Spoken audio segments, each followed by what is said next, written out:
Your dreams are bigger, bolder, and more badass than the life you're living now, but something just keeps getting in the way. Join certified coach and former therapist Diane Wingert for the Driven Woman podcast. She'll show you how to get rid of whatever is holding you back so you can stop spinning your wheels and up-level your life. Get ready to hop in and buckle up. This is the Driven Woman podcast, and we're heading for the fast lane.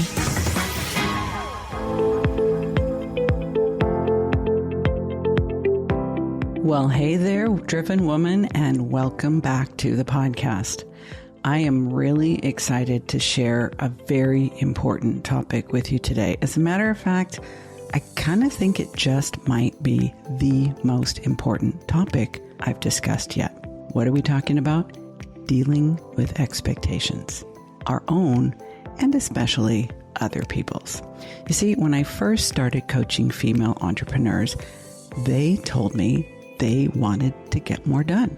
So we focused a lot on productivity and time management. I taught them the latest techniques to identify their most important goals and how to accomplish them more efficiently. And they were happy at first. But over time, I noticed that they were complaining about feeling exhausted, feeling overwhelmed, and feeling resentful, even though they were more productive. Okay, so now the coaching conversations were shifting to energy management. I had learned about work sprints, how to identify when we should do our more creative work and when we should do our more focused tasks. I was teaching my clients about morning routines and helping them prioritize their self-care. So by now, they were managing their time and managing their energy, but they still felt like they were doing too much. Well, the more I dug into their biz shiz, the more I realized what they really needed most was obligation management. What am I talking about? I'm talking about how we deal with expectations. What I uncovered is that a whole lot of really smart, badass female entrepreneurs have shitty business boundaries.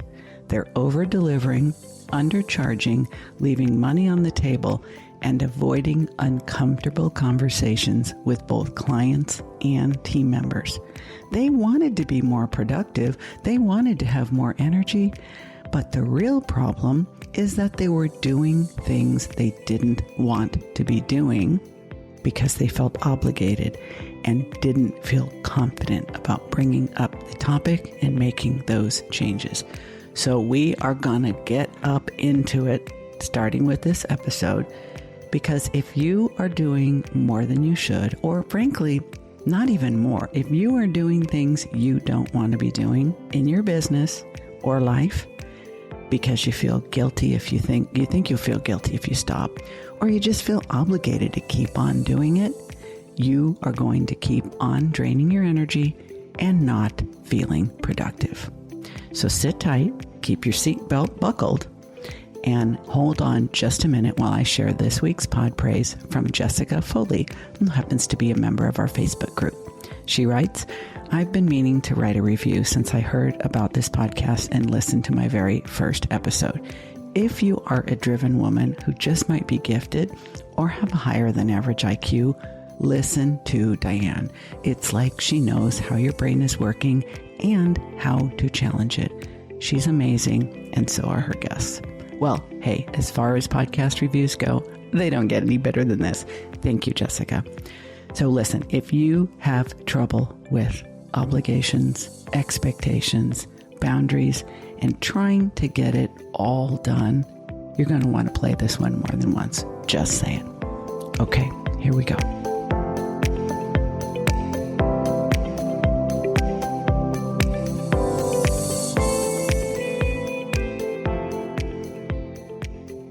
So I'm going to take a great big guess and say you probably started your business after working some period of time for someone else. You came out of the corporate world, you came out of the nonprofit world, you worked in someone else's small business, maybe you worked in a family business, but most of you, before you started your own business, were working for someone else. But even before that, you were part of a family. And even before that, you were part of the human race. Now, if you are a female, you have been subjected to all kinds of conditioning, cultural and social conditioning that shapes the way you think and shapes your expectations about all the things you think you should do. And even if you don't think you should do them, other people think you should do them just because you're a woman. Now, most of these assumptions are completely unconscious. We don't even know that we're thinking them. For example, when you go to a social gathering of couples and after dinner, the men will just say, stay seated at the table, and the women will jump up and start clearing the plates. Why? Why do they do that? Well, I think it's because of what I call feminine conditioning. It's the cultural conditioning that starts when we're very, very young, that girls do this and boys do that. Now, by the time you get into the workforce, in addition to your feminine cultural conditioning, which also, we have our family of origin, expectations there, what it means to be a girl in your family, what it means to be a daughter in your family, a little bit later, what it means to be a girlfriend, what it means to be a wife, what it means to be a mother, layers upon layers upon layers of expectations. Now, most professional fields, most careers, most occupations that you go into, there are expectations there too, aren't there? For example, if you were a nurse like my sister, people expect you to give and give and give. They expect you to be patient and tolerant and nurturing and really never say enough is enough. Same thing is expected of teachers, social workers, therapists, some of the more traditional female occupations.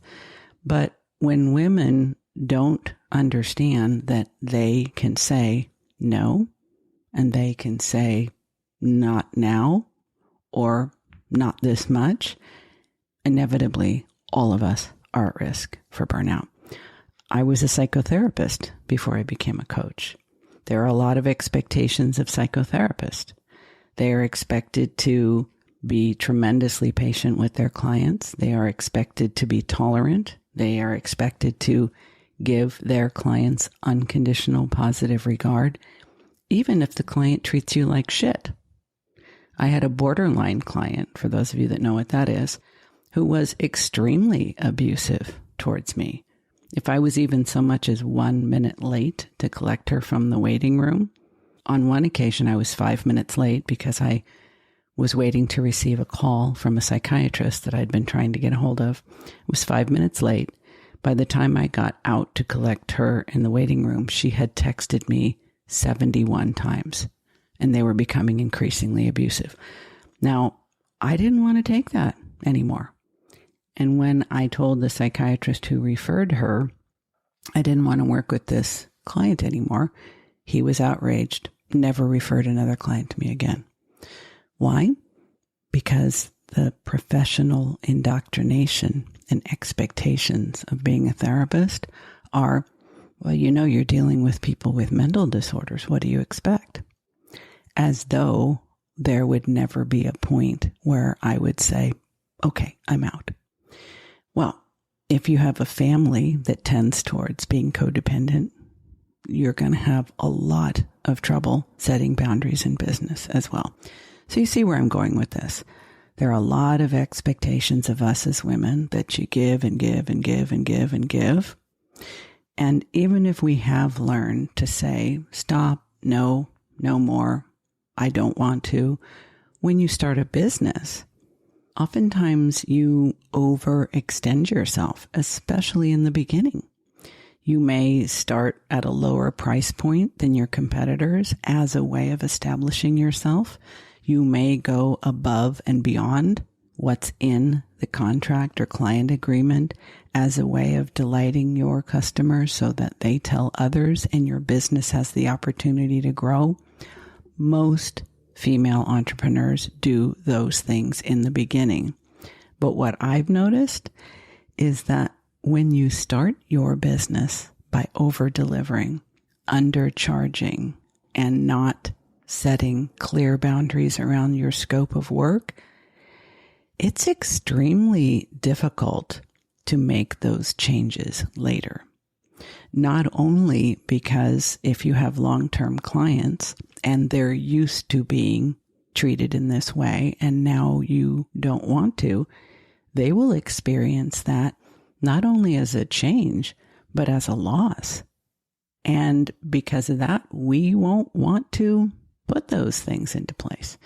And frankly, once we're in the habit of doing too much for too little, for too many, for too long, no matter how burned out or resentful we may be, it is extremely difficult to course correct the ship once it's already a sail. So if you are a new business owner, if you are in a startup stage, if you are in the early stages of establishing your service-based business, I beg you, have good boundaries from day one. You might be scared, but it won't be any easier down the road. Now, it's not enough to just have philosophies and beliefs and to teach them and share them with my clients. I like to give them tools that they can use in their business that rely on information that I collect from the very best sources. And I am a voracious reader. I read countless business books every year and many self-help and personal development books as well. One of the books that I have really gotten a lot out of in the last year or so is The 4 Tendencies by Gretchen Rubin. It's not technically a business book. It's kind of more of a self-help book. But the reason why I love it so much and why I have incorporated what I learned from the 4 Tendencies into my business is it makes so much sense to me when I'm trying to help people with their business boundaries. So according to this framework, according to Gretchen Rubin, people are by nature one of these 4 tendencies. It's not a personality type. It's not the Myers-Briggs. It's not the Enneagram. It's not your zodiac sign. You are literally born with one of these tendencies, and you're going to have it for life. I find that when I do an assessment of what people's tendencies are, most people don't like the tendency that they have. And when I first figured mine out, I didn't like it either. But I think if you can just realize, you probably will wish you had a different tendency than the one you have, it's totally okay. What is the value of knowing what your tendency is? Well, let me explain. There are 4 tendencies. Obviously, The 4 Tendencies is the name of the book. The upholder is the person who always does what is expected of them. What is expected of them by others and what they expect of themselves. These are the people who always stop at the stop sign, even if it's 3 a.m. and there's no one around for miles, because their focus is doing the right thing. They feel good when they're doing the right thing. Now, they can be very judgy because they think everyone else should do the right thing too, and frequently that's not the case. But an upholder in the workplace, an upholder who has a business, will, generally speaking, always do the, quote, right thing, the thing that they expect themselves to do and they believe other people expect them to do. These people can be very challenging to their team members and to their customers or clients because most people are not upholders. In fact, only about 11% of people are. So if you happen to be an upholder, you are probably the person who others look up to and admire and respect, but maybe don't feel 100% comfortable around because they don't understand how you manage to always do what's expected on the regular, because they just can't. Then there's the rebel. This is another relatively small group. There's only about 11 or 12% of all humans that are rebels. I think rebels really struggle the most because not only do they not do what people expect of them in business or in life, they also can't seem to manage to do what they expect of themselves either. It's like, if it's an expectation, it's a hell no, no matter whose idea it was. So other people can see them as perhaps talented, creative, original, but unreliable, unpredictable, and probably difficult to deal with. And a rebel won't even deny it. They might even revel in that. But there is a certain amount of suffering that comes with not being able to meet expectations. I guess you can just opt out and say you don't have any, but I'm not quite sure how you run a business that way. Then there's the questioner. Now, I happen to be a card-carrying questioner, and once I did the 4 tendencies assessment, oh my gosh, it made so much sense. I mean, not only was I always a curious kid and I was always asking questions, I understand now when I would get feedback from people, why do I make things so complicated? Why do I have to ask so many questions? What difference does it make? Why do you have to know why we're doing it this way in order to do it? Why do you have to understand how we arrived at this plan to follow it? It can be perceived as insubordinate. It can be perceived as challenging. It can be perceived as non-compliant.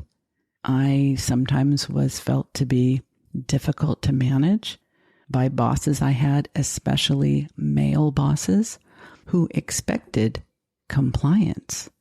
And I was more than happy to give them compliance.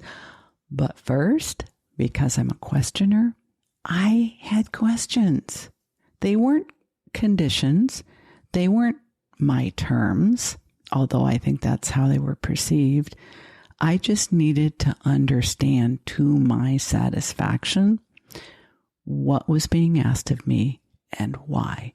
And then I could throw myself into it with more enthusiasm and effort than anyone else. But if I didn't understand, I just couldn't. So the questioner is very capable of meeting external expectations once their internal qualifications and questions have been satisfied. So the questioner will appear to be only following their own expectations. I see it a little bit differently. I see it as once our questions have been answered, then we can adhere to the expectations of others. But if others are impatient, intolerant, or just want strict obedience, upholders, for example, it doesn't go well.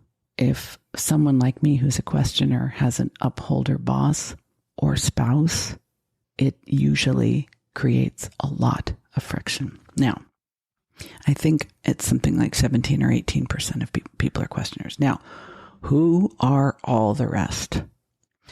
The vast majority of people are obligers. About 42%, according to Gretchen Rubin. Now, obligers are the majority of people, and I think this is a beautiful thing.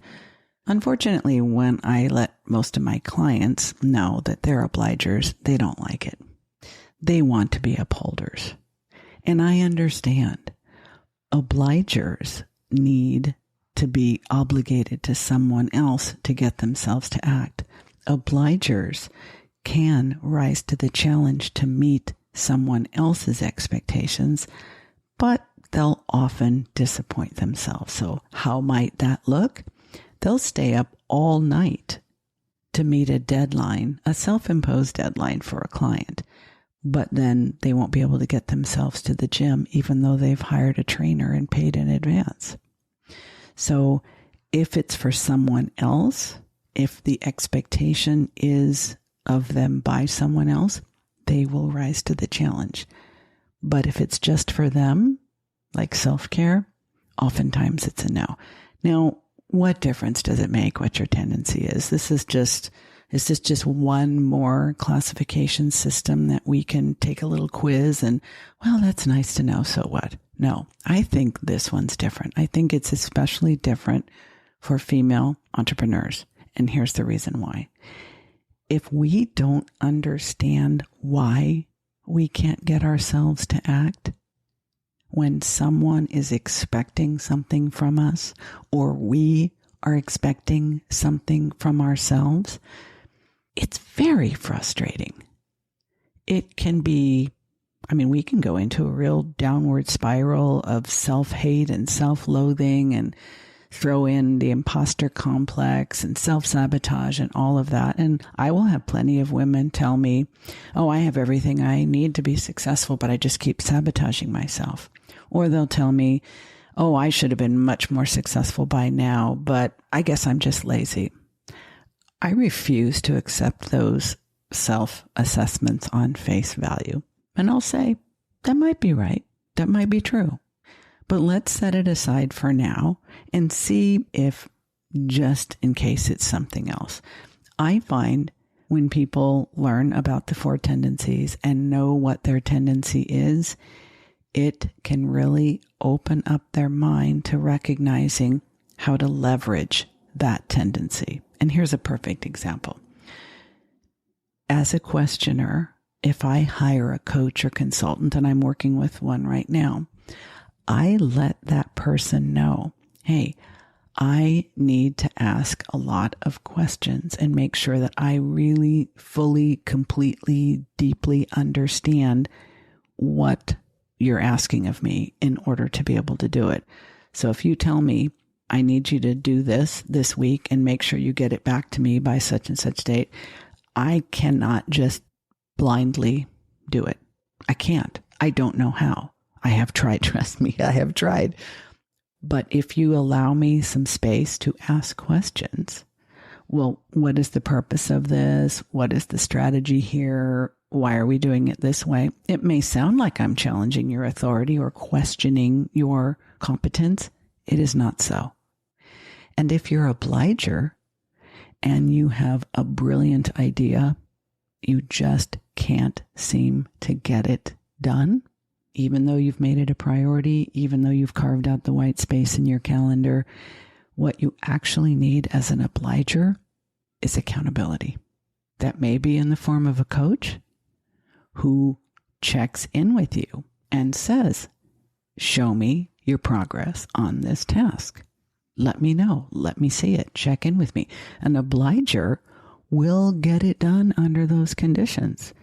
Whereas if they're working with a coach who doesn't know they're an obliger, and they say something like, okay, you know what to do. Check in with me if you have any questions. You see the difference? When you know you're an obliger, you can ask for that level of accountability because that's what you need.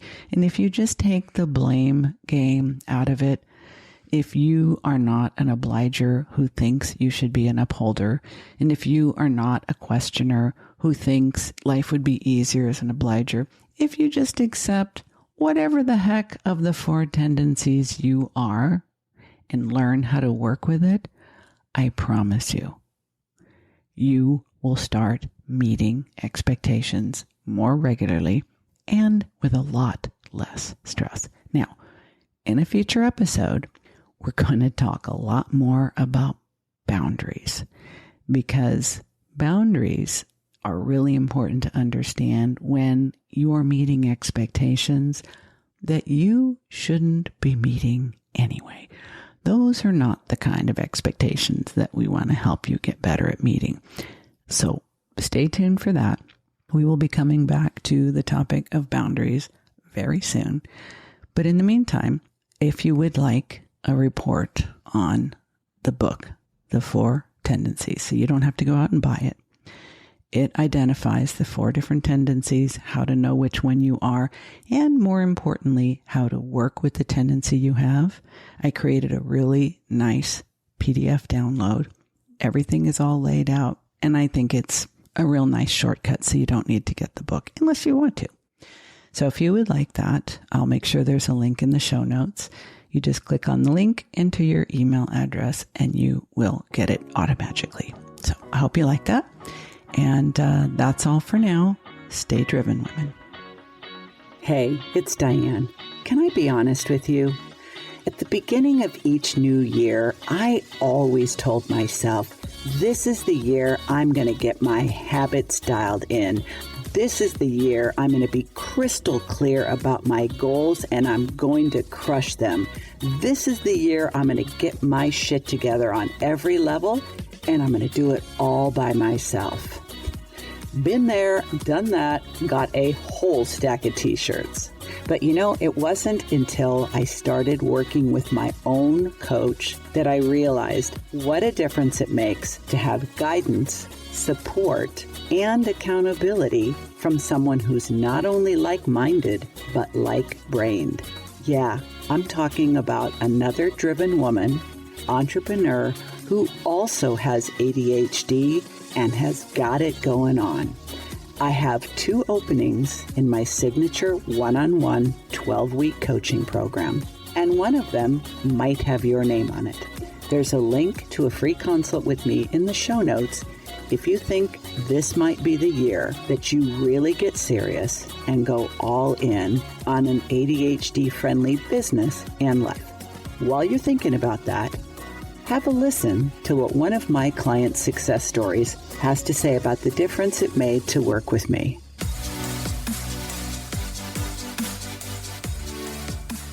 So I remember when we talked about what you introduced as habit stacking, so pairing your habits, and when you did initially bring that up, my initial reaction was like, ugh, like that sounds awful. I don't want to do that.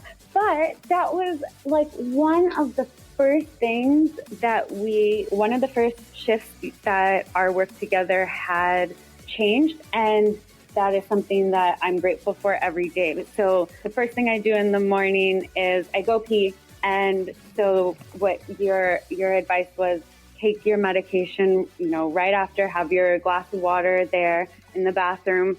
And so that's sort of my daily routine is going to the bathroom, taking my medication, contacts, coffee. Yeah. And it's great because it just cuts out any chance of forgetting, which then would lead to kind of lollygagging around and then like, oh, wait, have I taken it? I should take it. Wait, but this one other thing. And so that really starts off the day so consistently and well. So that is the first thing. And then with regards to the rest of my morning routine, my best friend and I, we live together and we exercise in the morning now. So we've been doing that for the past 4 months, like at least 4 days a week. And so we do beach body, and it's just really fun because we do have the accountability of there's going to be someone waiting for you. So your butt better be up.